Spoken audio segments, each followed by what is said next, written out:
ஒரு சாதாரண middle class பேரண்ட்ஸ்க்கு ஒரு ஆண் குழந்தை பிறகுது. எப்போ 2019 11ஆம் மாதம் 7ஆம் தேதி. வீட்டுக்கு ஒரே குழந்தை அழகா சந்தோஷமா வளர்த்துக்கிட்டு வராங்க. குழந்தையோட 6வது மாசத்துல சின்னதா ஒரு காய்ச்சல் மாதிரி வருது. ஹாஸ்பிட்டல் கொண்டு போய் செக் பண்ணி பார்க்குறப்போ அப்பதான் தெரிய வருது குழந்தைக்கு தலசீமியா நோய் இருக்குதுன்னு. அந்த பேரண்ட்ஸ்க்கு எப்படி இருக்கும்? தலசீமியா நோய் இருக்கிறவங்களுக்கு சாதாரண மனுஷங்களை போல பிளட்ல ரெட் செல்ஸ் உண்டாகாது.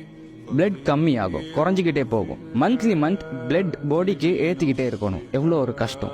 ஸோ டாக்டர் சொல்றாங்க, இது குணப்படுத்தணுமா இருந்தா ஆப்ரேஷன் பண்ணி ஆகணும். போன் மேரோ டிரான்ஸ்பிளான்ட் பண்ணணும். இந்த போன் மேரோ டிரான்ஸ்பிளான்ட் எப்படி பண்ண போறாங்கன்னா, இந்த குழந்தையோட தாயோட செல் எடுத்து இந்த குழந்தைக்கு வைக்க போறாங்க. குழந்தையோட 5 வயசுக்கு முன்னாடியே இதை பண்ணணும், இந்த ஆப்ரேஷனை. அப்பதான் நல்லதுன்னு சொல்றாங்க. பேரண்ட்ஸும் இதுக்காக முன்னுக்கு வராங்க. இந்தியாவில தான் ஆப்ரேஷனை பண்ணணும். பட் ஒரே ஒரு தடங்கள் என்னன்னா, 1.5 கோடி தேவைப்படுது.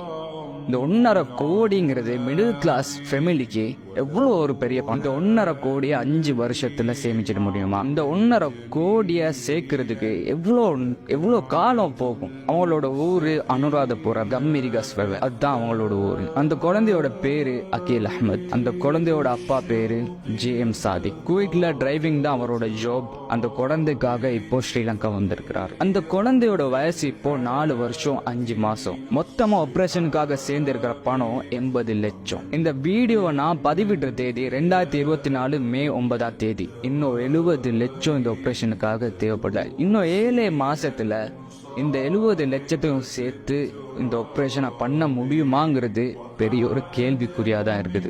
பட் இந்த வீடியோவை பார்க்குற ஒவ்வொருத்தரும் நினைச்சா கண்டிப்பா இது முடியும். இந்த வீடியோவை மேக் பண்றதுக்கான முழு ரீசனும் இதாங்க, வேற எந்த நோக்கமும் இல்லை. அவங்களால முடிஞ்ச அளவு தொகையை அவங்களுக்கு டொனேட் பண்ணுங்க. அவங்களோட பேங்க் டீடைல்ஸையும் கான்டாக்ட் நம்பரையும் நான் இதிலேயே கொடுக்குறேன். வெளிநாடுகள்ல இருந்தும் நிறைய பேர் வீடியோஸை பார்க்குறீங்க. ஸோ அவங்களால முடிஞ்ச அளவு அவங்களுக்கு உதவி பண்ணுங்க.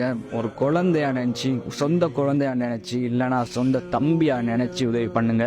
இது 100% ப்ரூஃபோட தான் நான் இந்த விஷயத்த பேசுறேன். அந்த ஊர் GSஓட லெட்டரையும் அந்த ஊர் நிர்வாகத்தோட லெட்டரையும் நான் இந்த வீடியோலயே ஷோ பண்றேன். ஸோ அவங்களுக்கும் கான்டாக்ட் பண்ணி ப்ரூஃப் பண்ணியே நீங்க உங்களோட காசு, உங்களோட டொனேஷனை டொனேட் பண்ணிக்கலாம். அவங்க லக்ஸரியான வீடு கட்டவோ, லக்ஸரியான கார் வாங்கவோ நம்ம கிட்ட ஹெல்ப் கேட்கலன்னு, அவங்க ஒரு உசிரை நல்லபடியா வாழ வைக்கணுங்கிறதுக்காக நம்ம கிட்ட ஹெல்ப் கேட்டு இருக்காங்க. நாம அதுக்காக கொடுக்கிற பணம் ஒரு நாளும் அழியாது, ஒரு நாளும் நம்மளையும் அழிக்காது. அந்த பையனுக்கு ப்ரே பண்றதோட உதவி செய்ய முன்னுக்கு வர ஒவ்வொரு நல்லுள்ளங்களுக்கும் இறைவன் கண்டிப்பா அவனோட அருளை கொடுப்பான். நான் என்னோட எந்த வீடியோலையும் இந்த வீடியோவை ஷேர் பண்ணுங்கன்னு சொன்னதே இல்லை. கண்டிப்பா இந்த வீடியோவை ரீபோஸ்ட் பண்ணுங்க, முடிஞ்சளவு ஷேர் பண்ணுங்க. அதுவும் நீங்க பண்ற பெரிய உதவிதான். நன்றி நன்றி நன்றி.